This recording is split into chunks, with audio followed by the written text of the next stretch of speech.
Que injusto vivir con tanto medo, que rabia que un piso sen máis, que un grupo pequeno de xente poida complicarlle tanto a vida a tantos e tantas veciñas durante tanto tempo. Pero nós non nos imos cansar, Nos estar aí semana, o tempo necesario ata que podamos contar que por fin viven un pouco máis tranquilo. Isto que estades vendo agora mesmo na vosa tele aconteceu hai uns días, outra vez máis, veciños, veciñas concentrándose, protestando, berrando a quen lle teñen que berrar, que teñen dereito a vivir tranquilos e tranquilas. Pois nada. A tensión non baixou coa chegada da noite, xa que houbo mesmo un pequeno incendio do que os veciños culpan a un toxicómano. De momento, a noite rematou co piso tapiado, e como estará hoxe? Pois sorpresa. A ver, Emilio Foivelo.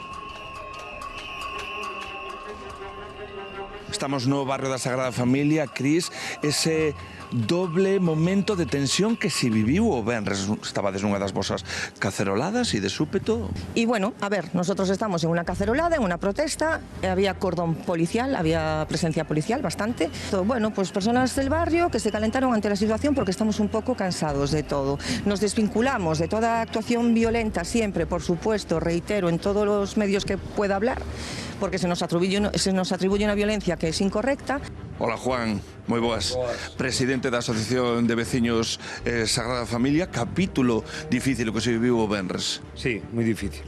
Hai moitas vías, as vías sabemos cales son máis lentas, pero hai que facelas. Hai un camiño para acabar con isto, pero a violencia non é. Estamos na parte traseira da casa, topámonos con Fernando, que é un dos fillos dos propietarios. Fernando, neste momento non estades na vivenda. Tenemos riesgo de que haya un incendio, que nos manden algo e que pase cualquier serie de desgracia. En primeiro lugar, sabes polo que protestaban os veciños e as veciñas? Por venda de droga. Venta de droga. Porque iso é un feito. O sea, sodes vos quen vendedes? Son. Sí. Colleron dous balados, dos que está por aquí porque hai obras na zona, e comezaron a reventar as ventanas. Correcto. La policía estaba intentando que hubiese calma, simplemente, como estábamos todos, después calmados y protegiendo la integridad, supuestamente, de los propietarios del piso. Lanzaron como cócteles destes, ¿no? que te ven como un molotov aí que te... Con fume. Sí, con fume. O sea, non foron só o balado, eran... Foi piedras grandes, de todo. Tamén se entiende un pouco porque yo casi haría lo mismo. Entonces, non tan fuerte, pero...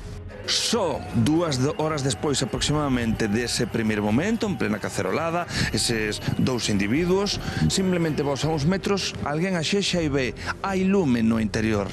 Correcto. Quiero aclarar, por favor, y que quede claro que nosotros nos desvinculamos del acto del conato de incendio. No tenemos nada que ver, así como se está intentando decir.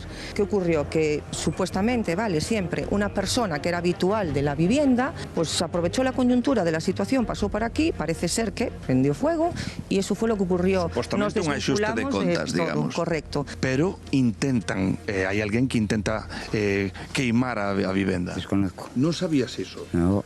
Onde estades agora? Eu por aí, por onde podo. Non pudeche sacar nada de aquí? Quedou todo dentro.